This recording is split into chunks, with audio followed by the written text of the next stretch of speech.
नमस्कार साथियों, मैं पीयूष गौतम और आप देख रहे हैं मेरे साथ एक बार फिर स्वर्ण खबर। स्वर्ण खबर में आज हम बात करेंगे एक ऐसी शख्सियत से जिसने डिस्ट्रिक्ट टॉप कर दिया और डिस्ट्रिक्ट टॉप भी एक ऐसे सब्जेक्ट में किया जिसके अंदर नंबर लाना बहुत कठिन माना जाता है आरबीएससी के अंदर रहते हुए।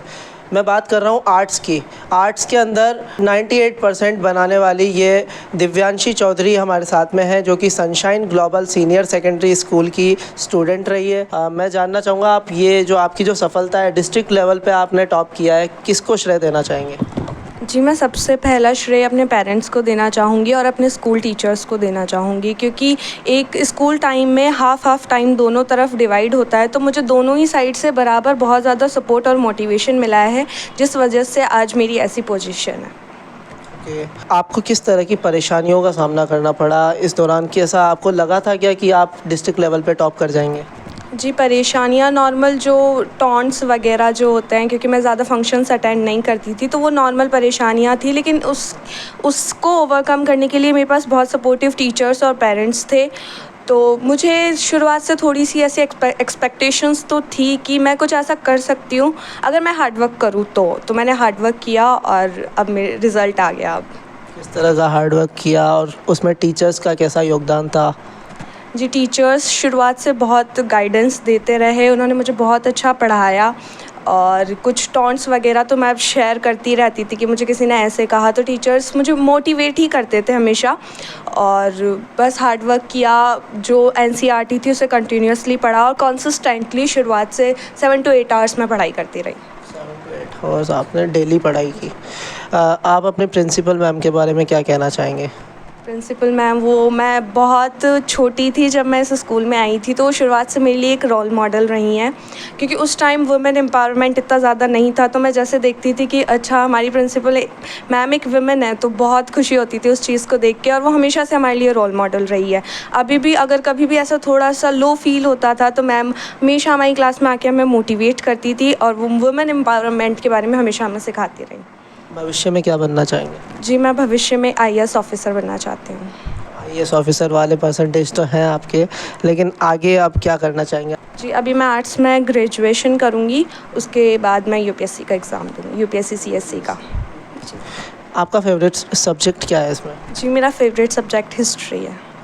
जी। आप बता सकते हैं हिस्ट्री में तथ्यों को किस तरह से आप याद करते थे? क्या आपकी रूपरेखा रहती थी? क्योंकि और जो बच्चे हैं 12th क्लास में जो आप पढ़ाई करेंगे, उनको किस तरह से आप बताना चाहेंगे? जी, मेरे लिए एक पॉजिटिव चीज़ ये थी कि जो फैक्ट्स वगैरह थे, तो वो मैं अगर एक बार कंसंट्रेशन के साथ एक बार पढ़ लेती थी तो वो मुझे याद रह जाते थे।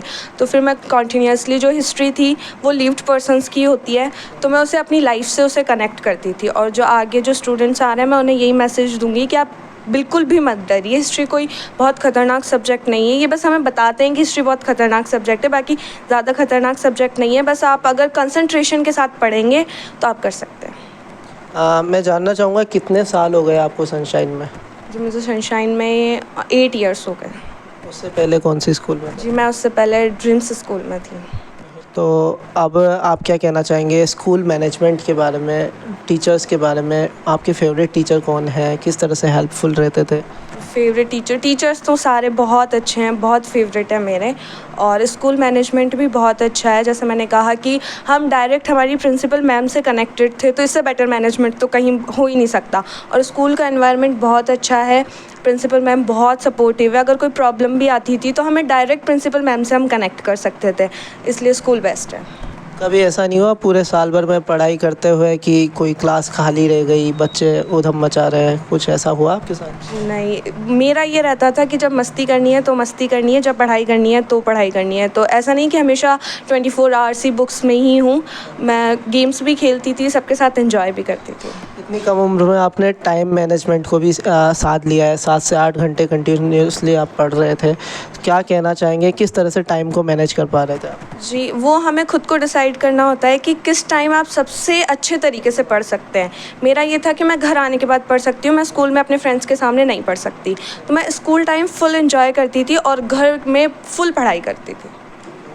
आप रात को पढ़ना पसंद करते हैं या सुबह जल्दी उठ करके? मैं रात को पढ़ना पसंद करती हूँ। कभी कभार तो ऐसा भी होता था कि 4 साढ़े 4 सुबह तक मेरी पढ़ाई चलती थी, तो मैं रात में पढ़ना पसंद करती हूँ। आप सुन रहे थे दिव्यांशी चौधरी को, जिसने 98% के साथ में पूरे ज़िले के अंदर अपने मम्मी पापा का, अपने स्कूल टीचर्स का, सनशाइन स्कूल का नाम रोशन किया। टोंक से पीयूष गौतम, ब्यूरो रिपोर्ट, स्वर्ण खबर।